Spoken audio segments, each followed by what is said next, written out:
Welcome everyone. Maxima और minima का basic concept और उसकी जो भी बेसिक डेफिनेशंस और वन वेरिएबल में जो मैक्सिमा और मिनिमा के क्वेश्चंस के बाद आज हम शुरू करेंगे application of maxima and minima. तो इसके जो अनुप्रयोग होते हैं मैक्सिमा और मिनिमा के वो क्या क्या हो सकते हैं, वो एप्लीकेशंस के जो क्वेश्चंस होंगे उनको हम आज पढ़ना स्टार्ट करेंगे। तो सबसे पहले कि यूज़ क्या होता है मैक्सिमा और मिनिमा जो हमने निकालना सीखा है इससे पहले वाले जो भी हमने 2-3 वीडियोस पढ़ी हैं उसकी, तो वो क्वेश्चन सॉल्व करना तो हम सीख गए हैं कि मैक्सिमा और मिनिमा कैसे निकाला जाता है। तो अगर किसी ने वो वीडियोस नहीं देखे हैं तो वो वीडियोस आप देख सकते हैं जाके। और आज हम इसके अनुप्रयोग पढ़ना शुरू करेंगे। तो अनुप्रयोग में क्या है कि किस किस तरह से हम मैक्सिमा और मिनिमा का यूज़ कर सकते हैं क्वेश्चंस में। तो उसके लिए सबसे पहले जो हमारे मैक्सिमा और मिनिमा यूज़ आते हैं, इसका जो उपयोग है वो प्लेन ज्योमेट्री, समतल ज्यामिति और ठोस ज्यामिति में ज़्यादातर होता है इसका यूज़। समतल ज्यामिति में जो प्लेन ज्योमेट्री होती है उसमें जैसे जो हमारी 2 डायमेंशन में जो आकृतियाँ होती हैं, जैसे त्रिभुज हो गया, वृत्त हो गया, दीर्घवृत्त हो गया, इनका परिमाप या क्षेत्रफल दिया हुआ है तो किसी भी भुजा के अधिकतम या न्यूनतम होने की जो कंडीशन होती है कि एक दिए हुए परिमाप या दिए हुए क्षेत्रफल की आकृति की अधिकतम भुजा निकालनी है या न्यूनतम निकालनी है या कोई भी जो इस टाइप के क्वेश्चंस होते हैं वो हम समतल ज्यामिति में और मैक्सिमा और मिनिमा का यूज़ करके करते हैं उन क्वेश्चंस को। ऐसे ही जो ठोस ज्यामिति में भी मैक्सिमा और मिनिमा का यूज़ होता है। वो कैसे कि जो ठोस ज्यामितियाँ होती हैं मीन्स जो 3D में जो आकृतियाँ बनती हैं कि जिनका आयतन हो सकता है, तो उस टाइप की आकृतियों में कि किसी भी आकृति का अधिकतम आयतन किस तरह से हो सकता है कि आयतन अधिकतम होने की क्या कंडीशन होंगी भुजाओं के साथ या उसकी जो ऊंचाई है, त्रिज्या है, उसके अकॉर्डिंग क्या कंडीशन के साथ में अधिकतम आयतन हो सकता है, या किसी भी एक ठोस आकृति में से किसी दूसरे आकार की अधिकतम आयतन की आकृति कैसे निकाली जा सकती है या न्यूनतम कैसे निकाली जा सकती है। तो वो अधिकतम और न्यूनतम की जब भी बात आती है तो वो चाहे प्लेन ज्योमेट्री हो चाहे ठोस ज्यामिति हो, दोनों में हम मैक्सिमा और मिनिमा का यूज़ करेंगे। अब करेंगे कैसे वो हम क्वेश्चंस में देखेंगे कि किस टाइप से हमारे ये जो कंसेप्ट है वो यूज़ होगा। तो स्टार्ट करते हैं, देखो क्वेश्चंस को। ये फर्स्ट क्वेश्चन है हमारा कि सिद्ध कीजिए कि दी हुई तिरछी या तिर्यक ऊंचाई और अधिकतम आयतन वाले शंकु का अर्धशीर्ष कोण tan−1√2 है। तो अब क्या दिया हुआ है कि एक आकृति है हमारे पास, कौन सी, शंकु। तो सबसे पहले तो हम शंकु का चित्र बनाते हैं। तो ये कोई शंकु है, तो इस शंकु में दिया हुआ है कि दी हुई तिर्यक ऊंचाई, शंकु की तिर्यक ऊंचाई कौन सी होती है, ये वाली भुजा। तो इसको हम मान लेते हैं कि ये भुजा है L। उसके अलावा ये शंकु की ऊंचाई होती है जिसको हम हमेशा H से लिखते हैं, और ये होती है शंकु की त्रिज्या जिसको R से लिखते हैं। और हमको सिद्ध करना है कि इसका अर्धशीर्ष कोण, अर्धशीर्ष कोण ये शीर्ष कोण होता है यहाँ से लेके यहाँ तक पूरा, उसमें से अर्धशीर्ष कोण यानी कि आधा, कि ये जो ऊंचाई वाली ये लाइन है ये इस पूरे कोण को आधा आधा बांट रही है। तो यहाँ पे हमने मान लिया कि ये जो अर्धशीर्ष कोण है इसका मान है अल्फा। तो ये तो हमने इसके जो भी इसकी इकाइयाँ हो सकती हैं उसको मान लिया है। तो अब लिखना स्टार्ट करते हैं इसका सॉल्यूशन। कि सबसे पहले हमको दिया हुआ था कि तिर्यक ऊंचाई दी हुई है, तो हम मान लेते हैं कि माना शंकु की तिर्यक ऊंचाई L तथा अर्धशीर्ष कोण अल्फा है। तो ये दो चीज़ों का कंसेप्ट हमको क्वेश्चन में दिया हुआ है कि तिर्यक ऊंचाई दी हुई है और इस शंकु का आयतन क्या है, अधिकतम। अब यहाँ पे हम जानते हैं कि ये जो एंगल होता है ये यहाँ पे समकोण बनता है कि ये ऊर्ध्वाधर लाइन है इसके शंकु के और ये त्रिज्या वाली लाइन है, तो यहाँ पे ये समकोण बनेगा। तो ये इसमें हम पाइथागोरस प्रमेय लगा सकते हैं और त्रिकोणमितीय अनुपात भी लगा सकते हैं। वो दोनों ही चीज़ें हमारे काम आएंगी इस क्वेश्चन को सॉल्व करने में। तो देखो हमको क्वेश्चन के अंदर सिर्फ इसमें और इसमें रिलेशन चाहिए कि एक जो इकाई दी हुई है कि तिर्यक ऊंचाई है, एक अर्धशीर्ष कोण है, तो इन दोनों को हम इसकी ही फॉर्म में लिख लेते हैं। तो यहाँ पे हम लिख सकते हैं कि शंकु की ऊंचाई, ये शंकु की ऊंचाई देखो ये है समकोण त्रिभुज।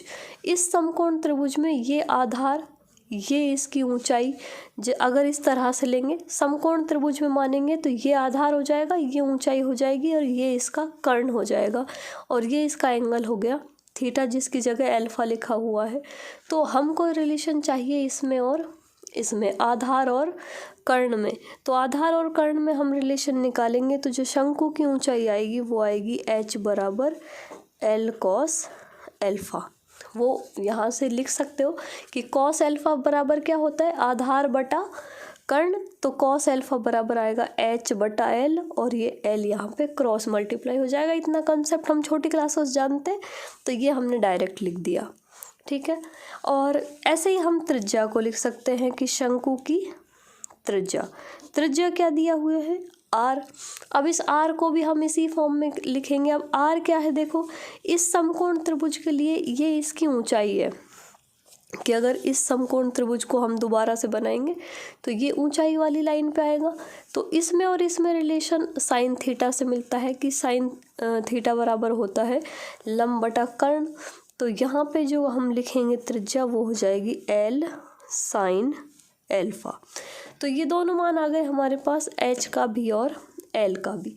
अब यहाँ पे दिया हुआ है कि शंकु का आयतन क्या है, अधिकतम। तो पहले तो शंकु का आयतन लिखते हैं कि शंकु का आयतन फॉर्मूला होता है 1/3 पाई r स्क्वायर h।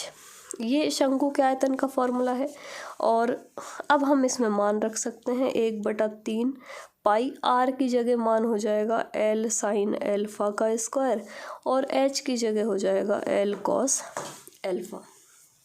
और सरल करेंगे देखो इसको, तो 1/3 पाई ये L स्क्वायर और एक L ये L क्यूब हो गया और साइन स्क्वायर अल्फा और cos अल्फा, ये आ गया। अब यहाँ पे वेरिएबल क्या है वो देखेंगे कि ये तो इसको हम v से डिनोट कर सकते हैं कि ये शंकु का आयतन है। यहाँ पे देखो क्वेश्चन में दिया हुआ था कि तिर्यक ऊंचाई दी हुई है मीन्स कोई संख्या दी हुई होगी ऊंचाई की जगह, तो मीन्स ये ऊंचाई तो वेरिएबल हो नहीं सकती। अब यहाँ पे दो ही चीज़ें हैं इस पूरे में कि एक तो है L और एक है अल्फा। तो L तो क्वेश्चन में दिया हुआ है तिर्यक ऊंचाई, तो जो वेरिएबल होगा वो होगा अल्फा। तो यहाँ पे हम लिखेंगे कि चूंकि L दिया है इसलिए यहाँ अल्फा चर है, कि चर क्या है अल्फा। तो अब यहाँ पे ये बन गई हमारी समीकरण, जैसे हमने इससे पहले वाला जो पढ़ा था मैक्सिमा और मिनिमा निकालने का तरीका, कि जो अब हमको समीकरण दी हुई होती थी उस समीकरण को हमको मैक्सिमा मिनिमा निकालने का तरीका क्या था कि हम समीकरण को वेरिएबल के रेस्पेक्ट में डिफरेंशिएट करते हैं, फिर वेरिएबल के मान निकालते हैं और सेकंड डेरिवेटिव में उनको रख के देखते हैं। तो वही कंसेप्ट हम यहाँ भी लगाएंगे। तो देखो कैसे करेंगे कि ये अब हमारे पास समीकरण है, ये फंक्शन हो गया कि ये फंक्शन है और वेरिएबल क्या है अल्फा। तो अब हम अल्फा के सापेक्ष इस समीकरण का क्या कर देंगे, अवकलन। तो अवकलन करेंगे तो इसको लिख सकते हैं dv upon D alpha, alpha के सापेक्ष कर रहे हैं अवकलन। तो अवकलन हो जाएगा 1/3 पाई L क्यूब। ये तो कांस्टेंट है सारे नंबर। पहले हम ये दो फंक्शन है, दो में से किसी का भी कर सकते हैं अवकलन। तो इसका कर देंगे तो देखो ये हो जाएगा 2 साइन स्क्वायर का 2 साइन अल्फा और साइन अल्फा का होता है cos अल्फा। अब यहाँ पे करेंगे तो ये हो जाएगा साइन स्क्वायर अल्फ़ा, और कॉस अल्फ़ा का होता है माइनस साइन अल्फ़ा, इसलिए ये चिन्ह नहीं लगाया। और साइन स्क्वायर, इसको एक बार और लिख सकते हो कि कॉस अल्फ़ा का होता है माइनस साइन अल्फ़ा, इसलिए ये माइनस यहाँ पे आ गया। अब इतना हो गया। उसके बाद में देखो और सरल करते हैं एक बार इसको, तो और सरल करके लिख सकते हैं हम इसको,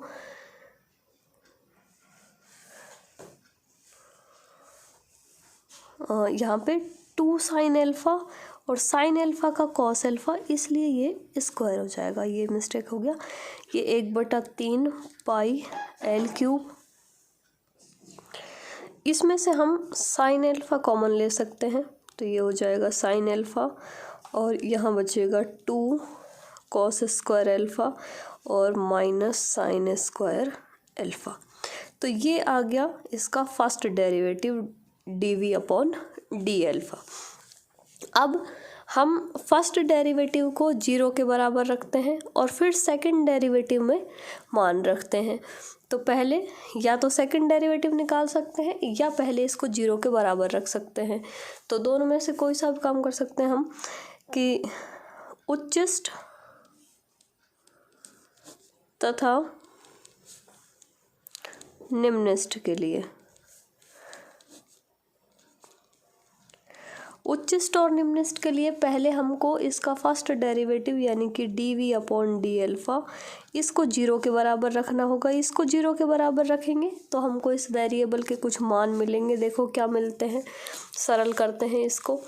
तो सरल करेंगे इसको, तो यहाँ पे ये कांस्टेंट है 1/3 पाई और एल क्यूब।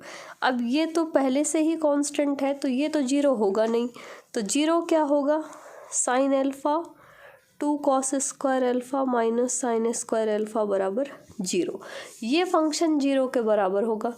इसको 0 के बराबर रखेंगे तो या तो ये 0 या ये 0। तो यहाँ पे 2 कंडीशन आएंगे हमारे पास कि या तो साइन अल्फ़ा बराबर 0, या इसको हम लिख सकते हैं 2 cos square alpha minus sine square alpha बराबर 0।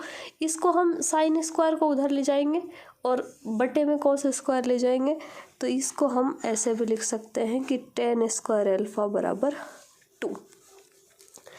यहाँ से एक मान और मिलेगा। यहाँ से साइन अल्फ़ा 0 कब होता है, साइन अल्फ़ा 0 होता है 0 पर, कि अगर अल्फ़ा बराबर 0 होगा तो साइन अल्फ़ा 0 हो जाएगा। तो यहाँ से तो हमको अल्फ़ा की वैल्यू मिली 0। यहाँ से देखो हम इसको स्क्वायर हटाएंगे इसका, तो tan अल्फ़ा की वैल्यू आएगी हमारे पास ±√2, और या इसी को हम लिख सकते हैं कि अल्फ़ा बराबर tan इनवर्स √2 और या अल्फ़ा बराबर tan इनवर्स -√2। इसको देखते हैं कि 3 कंडीशन आई हमारे पास कि अल्फ़ा बराबर 0 तो v बराबर 0। अगर हम अल्फ़ा 0 लेते हैं तो ये जो पूरा v का मान है वो क्या हो जाएगा 0। तो ये तो मिनिमम वैल्यू हो सकती है। उसके अलावा ये नॉट पॉसिबल होगी ये वैल्यू कि tan अल्फ़ा या अल्फ़ा का मान tan इनवर्स -√2 पॉसिबल नहीं होगा। अब पॉसिबल क्यों नहीं होगा, कि जो अल्फ़ा है, अल्फ़ा ये एंगल इस शंकु के अंदर, ये जो अल्फ़ा है वो न्यून कोण है। न्यून कोण मतलब 0 से लेके 90 के बीच मान होगा, और 0 से लेके 90 मान यहाँ पे मीन्स कौन से क्वाड्रेंट में, फर्स्ट क्वाड्रेंट में। और फर्स्ट क्वाड्रेंट में 0 से लेके 90 के बीच में जो tan का मान होता है वो पॉजिटिव होता है, माइनस में मान कभी नहीं होगा इसका। इसलिए ये जो वैल्यू है tan इनवर्स -√2, ये कि अल्फ़ा का मान है <90। फर्स्ट क्वाड्रेंट में ये जो tan अल्फ़ा है ये -√2 पॉसिबल नहीं है। तो अब हम क्या लिख सकते हैं कि अतः tan अल्फ़ा का मान धनात्मक होगा। धनात्मक क्यों होगा, कि अल्फ़ा का मान 0 से 90 के बीच में है, और 0 से 90 यानी कि फर्स्ट क्वाड्रेंट, और फर्स्ट क्वाड्रेंट में जो tan अल्फ़ा होता है वो पॉजिटिव, कि tan की वैल्यू देखो 0 से स्टार्ट होती है 90 तक चलती है, तो 0 से 0 पे 0 होता है और 90 पे इसका अपरिमित हो जाता है मान, लेकिन 90 से छोटा ही लेना है, तो 90 से छोटा मान रहेगा, तो मीन्स जो वैल्यू होगी वो पॉजिटिव ही आएगी, नेगेटिव नहीं आएगी, इसलिए tan अल्फ़ा का मान धनात्मक ही होगा। अब धनात्मक कब होगा, मीन्स यहाँ पे ये जो दो वैल्यू आई थी अल्फ़ा बराबर tan इनवर्स -√2 वो नॉट पॉसिबल हो गई, तो अल्फ़ा की जो वैल्यू आएगी वो क्या आएगी, tan इनवर्स √2, कि यहाँ से जो अल्फ़ा तो मिल गया हमको कि अल्फ़ा बराबर क्या, यहाँ पे हमको देखो अर्धशीर्ष कोण क्या सिद्ध करना था कि अर्धशीर्ष कोण क्या होगा, tan इनवर्स √2, तो वो तो हमारा सिद्ध हो गया यहाँ पे कि tan इनवर्स √2 आ गया हमारे पास एंगल, कि ये होगा अर्धशीर्ष कोण जिसको हमने अल्फ़ा माना था। लेकिन एक कंडीशन दी हुई थी कि आयतन कैसा होना चाहिए, अधिकतम, तो वो आयतन अधिकतम होगा या नहीं उसको चेक करना पड़ेगा हमको। वो चेक कैसे होता है कि हम ये जो अल्फ़ा का मान है वो कहाँ रख के देखेंगे, सेकंड डेरिवेटिव के अंदर। सेकंड डेरिवेटिव निकाल के देखेंगे अब कि ये फर्स्ट डेरिवेटिव था हमारा dv/d अल्फ़ा, इसको वापस से डिफरेंशिएट करेंगे तो ये आएगा d2v/d अल्फ़ा 2। अब देखो डिफरेंशिएशन करना है हमको इस वाली समीकरण का। इस समीकरण का डिफरेंशिएशन कैसे करेंगे कि यहाँ पे कर सकते हैं इसका, समीकरण नंबर 1 का, तो इसका डिफरेंशिएशन करना है हमको, तो ये कांस्टेंट है, इसको तो बाहर ही लिख देते हैं 1/3 पाई l³। अब यहाँ पे ये फंक्शन आ गया, पहले साइन का कर लेते हैं, तो 2 साइन अल्फ़ा का होता है कॉस अल्फ़ा, और कॉस स्क्वायर पहले से है यहाँ पे, तो ये हो जाएगा कॉस क्यूब अल्फ़ा। अब कॉस स्क्वायर अल्फ़ा का करते हैं, तो कॉस स्क्वायर अल्फ़ा का ये 2 इधर आ जाएगा, तो 2 दूना 4 साइन अल्फ़ा कॉस अल्फ़ा, और कॉस अल्फ़ा का होता है माइनस साइन अल्फ़ा, तो ये हो गया माइनस, ये साइन एक और आएगा तो ये बन जाएगा स्क्वायर, ये साइन क्यूब हो जाएगा मिलके, साइन क्यूब का -3 साइन स्क्वायर अल्फ़ा, और साइन अल्फ़ा का होता है कॉस अल्फ़ा। डिफरेंशिएशन करना जानते हैं कि पहले अगर घात लगी हुई है तो उसको n की घात मान के करते हैं, और बाद में जो ट्रिग्नोमेट्रिक फंक्शन है उसका, तो ये अवकलन हो गया।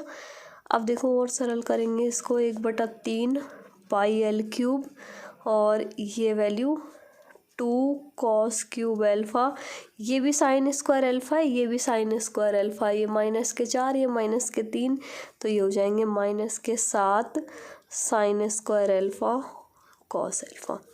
यहाँ से देखो हम कॉमन निकालेंगे कॉस क्यूब अल्फ़ा को, तो यहाँ पे कॉमन लेते हैं 1/3 पाई l³ कॉस क्यूब अल्फ़ा। जब कॉस क्यूब अल्फ़ा निकालेंगे बाहर तो ये बनेगा 2 और ये बनेगा -7, एक कॉस बाहर आ गया, 2 कॉस स्क्वायर बटे में आएगा, तो ये हो जाएगा tan स्क्वायर अल्फ़ा।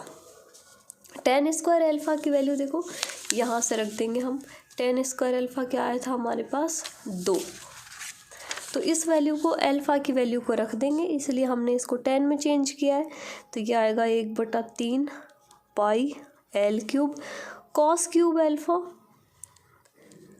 और ये हो गया 2 माइनस ये 7 × 2 ये 14, और 14 माइनस के, तो ये हो जाएगा -12/3 पाई l³ कॉस क्यूब अल्फ़ा। अब चाहो तो यहाँ पे कॉस की वैल्यू रख सकते हैं, कि किस रखेंगे किस तरह से, कि जो tan अल्फ़ा क्या था, tan अल्फ़ा आया था हमारे पास √2, तो हम समकोण त्रिभुज में रखेंगे ये √2, ये 1, और ये हो जाएगा 2 और 1 3, तो ये हो जाएगा √3 कर्ण का मान।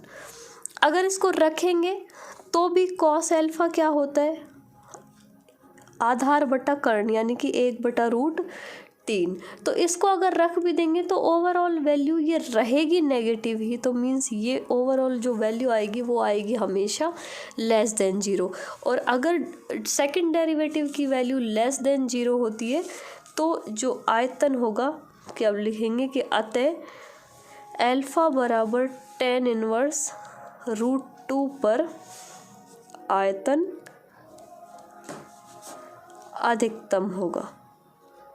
अपोजिट चलता है कि नेगेटिव आती है सेकंड डेरिवेटिव तो जो फंक्शन होता है वो मैक्सिमा हो जाएगा, अधिकतम हो जाएगा, और पॉजिटिव होती है तो जो फंक्शन होता है वो मिनिमा हो जाता है, पर अधिकतम आयतन क्या हो जाएगा, अधिकतम होगा।